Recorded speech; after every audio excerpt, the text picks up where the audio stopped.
नमस्कार, मैं हूं आशीष। नेक्स्ट लेवल एकेडमी पे आपका स्वागत है। मैं आप लोगों को हिस्ट्री की क्लासेस पढ़ाऊंगा। हिस्ट्री के जो सारे सेगमेंट है वो मैं आपको कवर कराऊंगा। अब देखिए, हिस्ट्री एक ऐसा सब्जेक्ट है जो अपने आप में काफ़ी बड़ा है, जिसको पढ़ने में आपको काफ़ी पेशेंस रखना पड़ेगा। काफ़ी धैर्य के साथ आप धीरे धीरे करके पढ़ोगे तो जा करके हिस्ट्री आपका काफ़ी कवर होने में मदद मिलेगा। ठीक है, तो सबसे पहले हम लोग ये जानते हैं कि हिस्ट्री को जो हमारा पढ़ना है उसका पढ़ने का हमारा तरीका क्या होगा। देन उसके बाद हम लोग सिलेबस पे डिस्कस करेंगे और उन सारे सिलेबस को कवर कैसे करना है वो हम लोग बारी बारी से एक एक करके हम लोग देखेंगे। देखिए, हिस्ट्री आपका जो पढ़ने का जो तरीका होगा,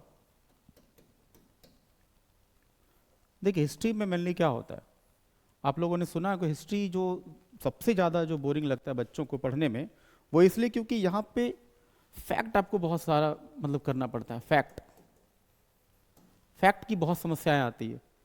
फैक्ट में आपका जैसे कि किसी का नेम हो सकता है, डेट, जो सबसे ज़्यादा लोग परेशान होते हैं डेट से। कई सारे ऐसे इवेंट जिसमें कि कोई वॉर, उस वॉर का डेट, कई सारे ट्रीटीज होते हैं, संधि वगैरह, आपको कई सारे फैक्ट जो आपको याद करने पड़ेंगे। अब देखिए, सिलेबस ये काफ़ी बड़ा है और चुनौती ये है कि सारे जो सिलेबस को हम कवर कैसे करेंगे। और सबसे बड़ी बात क्या है कि एक टॉपिक दूसरे टॉपिक से आपका लिंकिंग है। आप लिंक करके पढ़ोगे तो जाकर के आपको ज़्यादा चीज़ें समझ में आएगी आपको। ठीक है, जैसे एग्जाम्पल के तौर पर अगर देखें, हिस्ट्री के जो कई सारे सेगमेंट, जैसे आप मान लीजिए एंसेंट है, एंसेंट इसको प्राचीन इतिहास कहते हैं या प्राचीन भारत भी कई लोग कहते हैं। एंशिएंट के बाद आपको पढ़ना है मॉडर्न, मॉडर्न के बाद आपको आर्ट एंड कल्चर के टॉपिक को देखेंगे हम लोग, और साथ ही साथ हम लोग वर्ल्ड हिस्ट्री के भी टॉपिक को कवर करेंगे। हालांकि जो जितने सारे वनडे एग्ज़ाम है वहाँ आपको वर्ल्ड हिस्ट्री की सेगमेंट से क्वेश्चन नहीं आते हैं, सिवाय यूपीएससी को छोड़ के। यूपीएससी में यहाँ से क्वेश्चन खास करके मेंस में पूछे जाते हैं। देखिए, हमारा जो वीडियोस बन रहा है, हमारा जो लेक्चर है, उसका मेन पर्पस देखिए क्या है। हम कई सारे एग्ज़ाम को कवर करने का टारगेट रखे हैं। जैसे अगर देखा जाए तो हमारा बीपीएससी के साथ साथ आपका यूपीएससी और जितने सारे बिहार या फिर अदर कोई भी स्टेट जो पीसीएस हैं वो मैं आपको कवर कराऊंगा। हिस्ट्री अपने आप में इतना बड़ा सागर है कि जिसकी गहराई को नापा जाना लगभग बहुत मुश्किल है। आप कई सारे राइटर्स को आप पढ़ो, बड़े बड़े बहुत सारे राइटर्स की कमी नहीं है। इतिहास की किताब अगर आप पलटाओगे तो इतिहासकार आपको भरे पड़े मिलेंगे। और सबसे बड़ी बात है कि अलग अलग इतिहासकारों की व्याख्याएं सबसे अलग अलग है, और इसीलिए इतिहास को कई बार कहा जाता है ये काफ़ी ज़्यादा कंट्रोवर्शियल टॉपिक है, विवादास्पद है।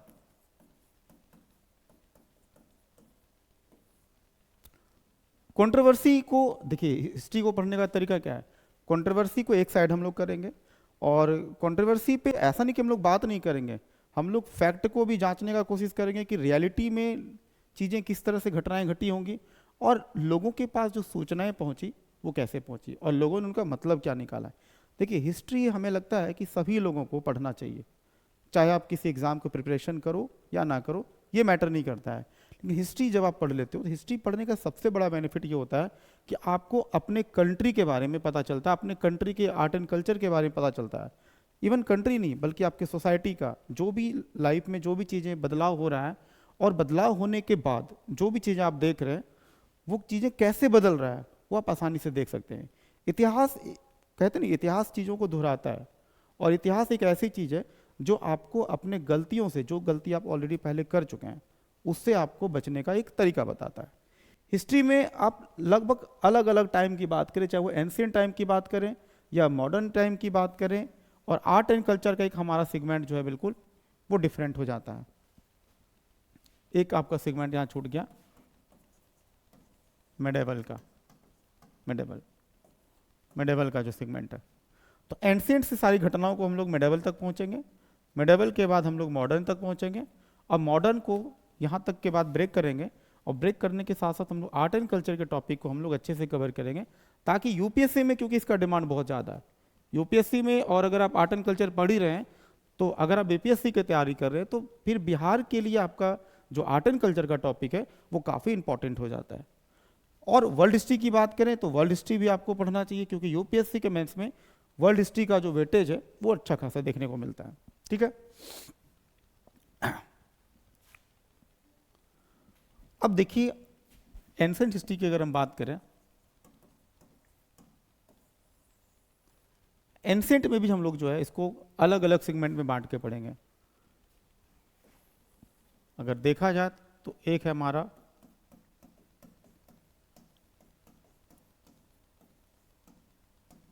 प्राग ऐतिहासिक काल,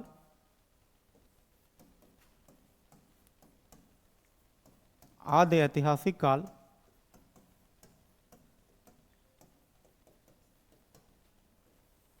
और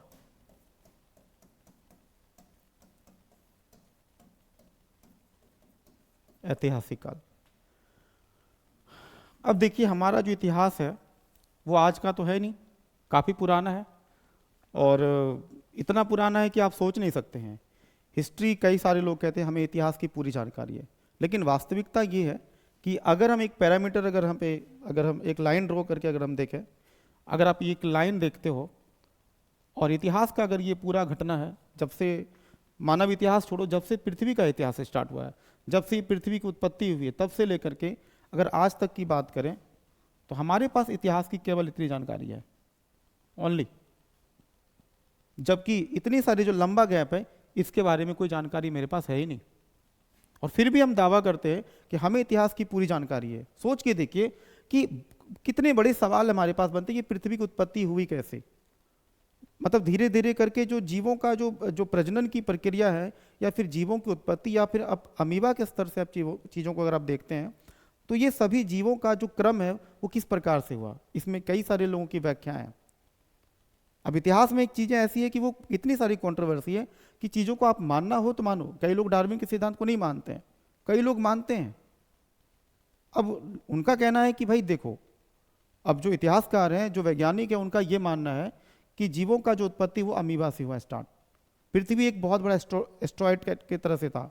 बिग बैंग थ्योरी के बाद जब कई सारे जो पिंड हैं, जब वो मतलब कि जब सन का जो हमारा फॉर्मेशन हुआ, सन का ही हमारा एक टुकड़ा जो है वो हमारा अर्थ के रूप में आया।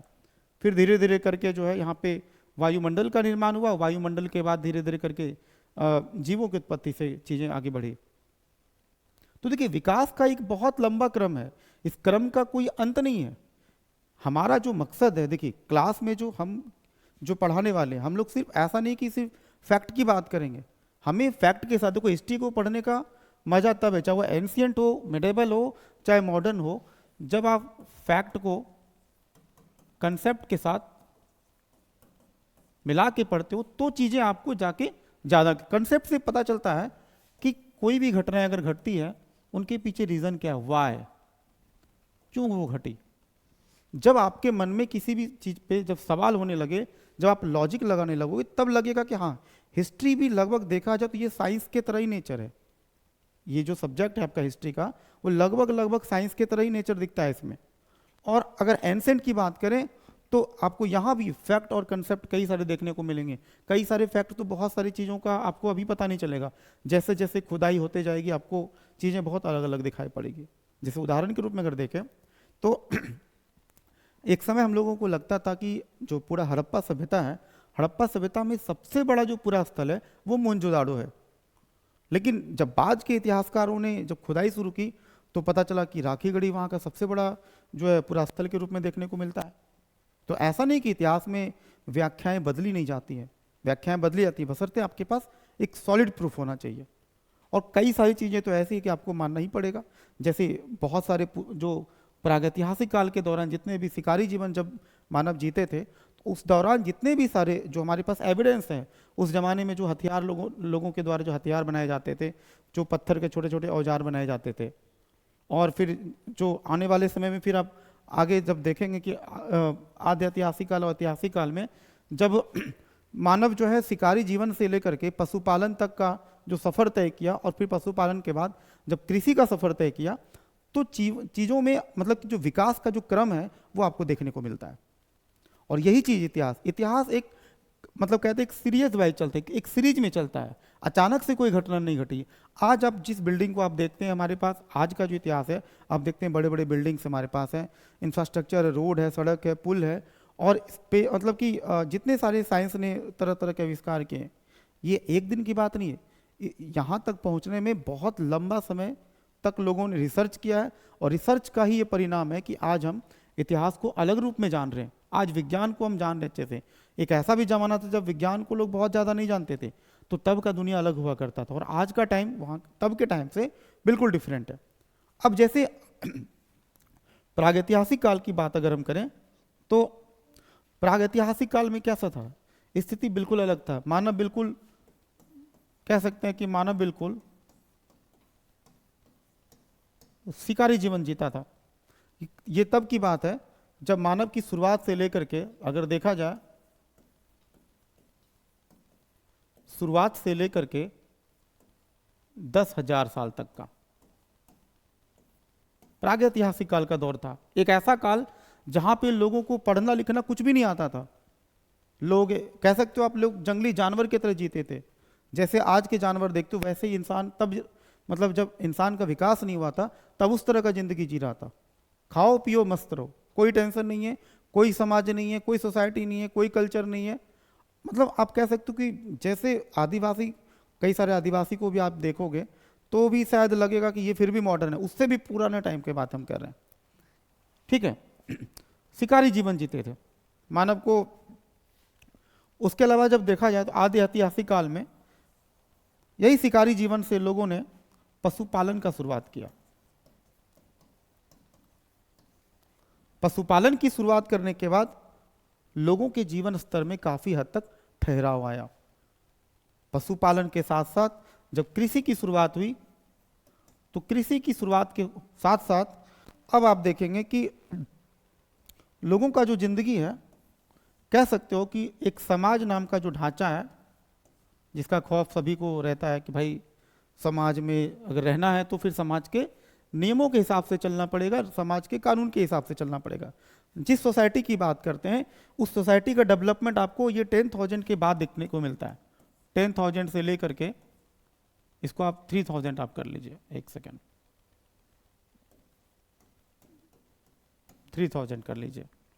और फिर 3,000 के बाद का जो टाइम है, देखिए अलग अलग किताबों में डेट आपको आगे पीछे मिल सकता है, ये कोई मैटर नहीं करता है। ठीक है, तो आफ्टर 3,000 के बाद देखिएगा बिल्कुल लाइफ चेंज हो चुका है, क्योंकि ये जो आप चीज़ों देख रहे हो, ये सबसे बड़ा बात है, ये ऐतिहासिक काल के शुरुआती चरण में आपको देखने को मिलता है। और कृषि के वजह से देखा जाएगा, ये कृषि के वजह से कहते हैं इसको क्रांति का काल बोलते हैं।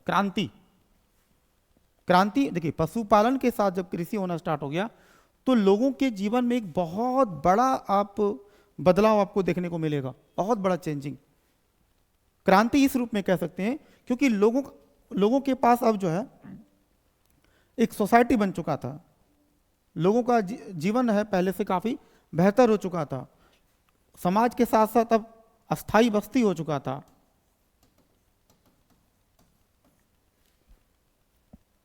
और अगर हम देखे जाए तो औजार की ये जो नाम आप देख रहे हैं कि प्रागैतिहासिक काल, आदि ऐतिहासिक काल और ऐतिहासिक काल की, अब इसी में आपको कई जगह पे आपको मध्य पाषाण काल, पूर्व मध्य पाषाण काल और पाषाण काल, पाषाण काल के रूप में भी आप इसको बांट सकते हैं। मतलब वह पाषाण काल का मतलब होता है कि पत्थरों का काल, एक ऐसा टाइम जब मानव जो है बड़े बड़े पत्थरों का इस्तेमाल करते थे औजार के रूप में, हम तब की बात कर रहे हैं। तो प्रागैतिहासिक काल को या पाषाण काल भी कह सकते हैं, क्योंकि उसी को आप पूर्व पाषाण काल, मध्य पाषाण काल और नव पाषाण काल के रूप में आप बांट सकते हैं। दरअसल क्या है, ये जो तीनों भाग आप देख रहे हैं वो पत्थरों का साइज जो है वो धीरे धीरे करके जो छोटा होते चला गया, और मानव जो है धीरे धीरे करके, पहले शिकार करने में बहुत दिक्कत होता था क्योंकि बड़े पत्थरों से आप शिकार इजीली नहीं कर सकते हैं, लेकिन जब छोटे छोटे पत्थर जब आने लगे तो शिकार करना ज़्यादा मुश्किल नहीं रह गया हमारा।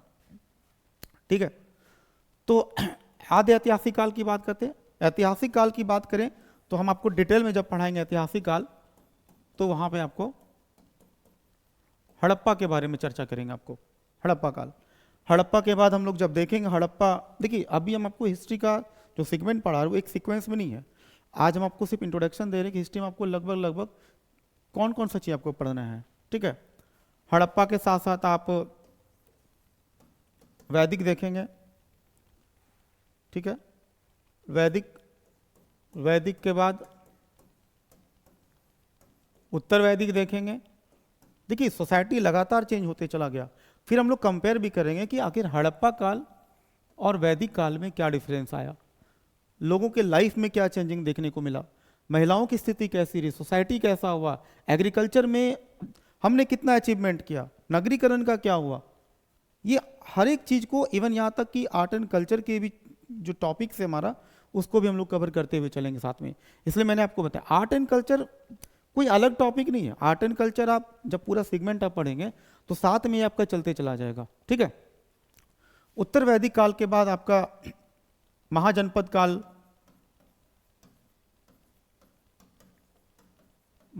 काल, जिसमें आपको 16 महाजनपद की चर्चा करेंगे। वहां पे मगध का उदय किस प्रकार से हुआ और मगध में कितने प्रकार से वंश चले, उन सभी वंशों को हम लोग एक एक करके कवर करेंगे हम लोग, ठीक है। महाजनपद के बाद आप लोग महाजनपद के बाद आप जो है, एक सेकंड रुकिए,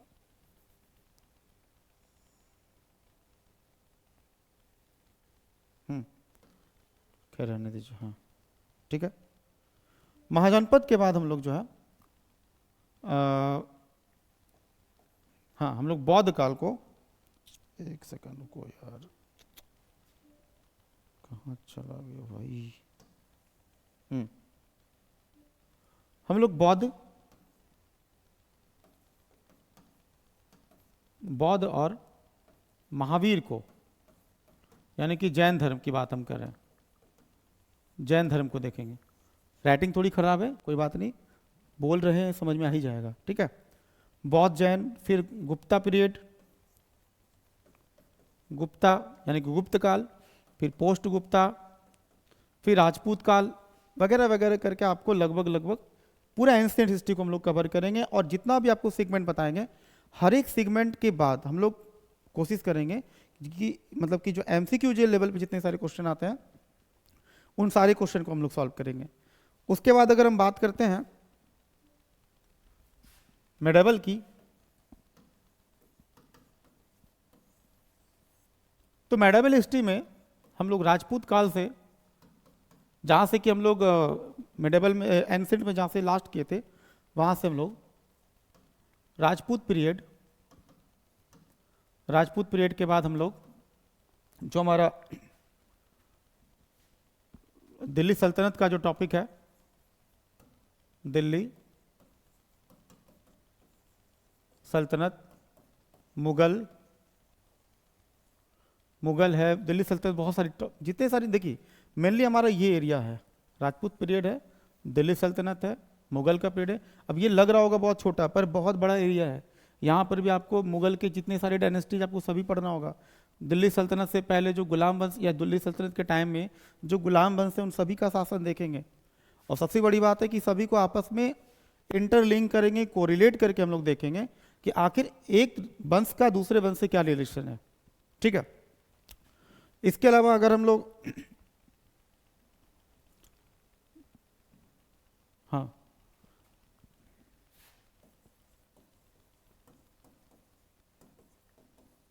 मॉडर्न हिस्ट्री जब पढ़ेंगे तो मॉडर्न हिस्ट्री में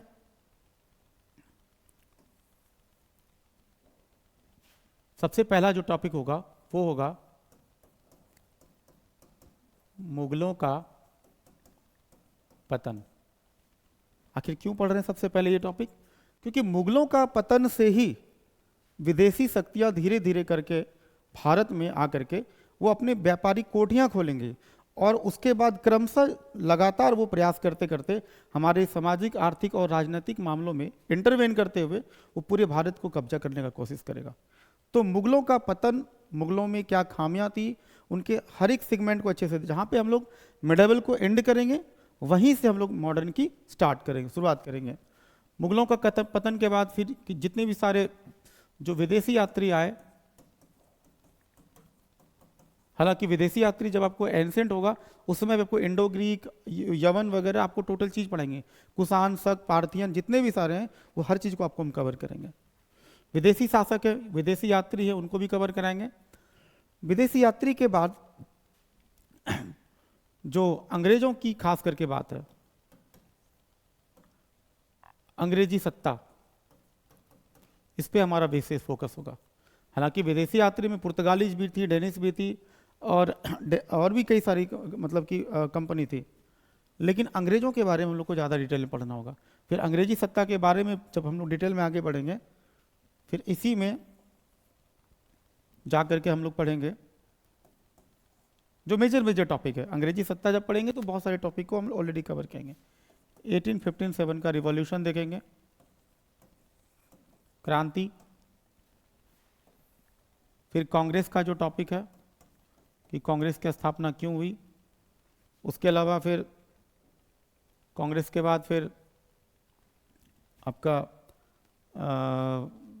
कांग्रेस के बाद फिर जो कई सारी जो पार्टियां बनी भारत में, जो कई सारी पार्टी बने उनके बारे में देखेंगे।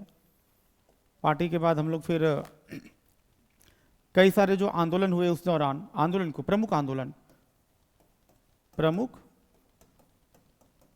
आंदोलन के साथ साथ महात्मा गांधी को हम लोग लेकर के आगे बढ़ेंगे। और इस तरह से करते करते हम लोग धीरे धीरे करके, क्योंकि देखिए पढ़ना तो बहुत कुछ है, एक लाइन में डिक्लेयर करना बहुत मुश्किल है, हम लोग इस तरह से करके पूरा राष्ट्रीय आंदोलन को कवर, इसको आप शॉर्ट में आप ये भी कह सकते हैं कि हम लोग राष्ट्रीय आंदोलन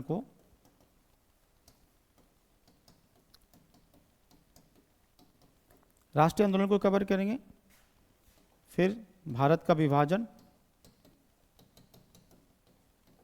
देखिए आज एक्चुअली क्या इस वीडियो को हम काफ़ी शॉर्ट में बनाना चाह रहे हैं। मकसद हमारा ये है कि हिस्ट्री का जो पूरा सेगमेंट है हम लोगों को क्या क्या पढ़ना है, एक मोटा मोटी ओवरव्यू देख रहे हैं। वैसे डिटेल में आपको जब हम नेक्स्ट जो वीडियोस हमारा बनेगा उसमें पीपीटी के माध्यम से पूरा सिलेबस डिस्कस करेंगे और फिर देखेंगे कि अब हम लोग इस टॉपिक को कवर कैसे करेंगे। ठीक है, तो आज हम लोग यहीं तक रहने देते हैं। फिर जब हम लोग नेक्स्ट वीडियो में मिलेंगे, देखिए ये जो वीडियोस हमारा लगातार जो सीरीज बनते जाएगा वो मुख्यतः आपका जो बीपीएससी का जो इस बार एग्जाम होगा, बीपीएससी जो 70वीं बीपीएससी होगा, वो हमारा मेन मुख्य बिंदु होगा। बाकी अगर और भी कोई एग्जाम अगर आपका कवर हो जाता है वो अलग की बात है, लेकिन ये जो बैच हम बना रहे हैं ये मुख्यतः हमारा जो टारगेट है हमारा बीपीएससी 70वीं को है। ठीक है, थैंक यू, आज के लिए इतना ही। फिर हम लोग मिलते हैं नेक्स्ट वीडियो में, बहुत जल्द मिलते हैं। Thank you.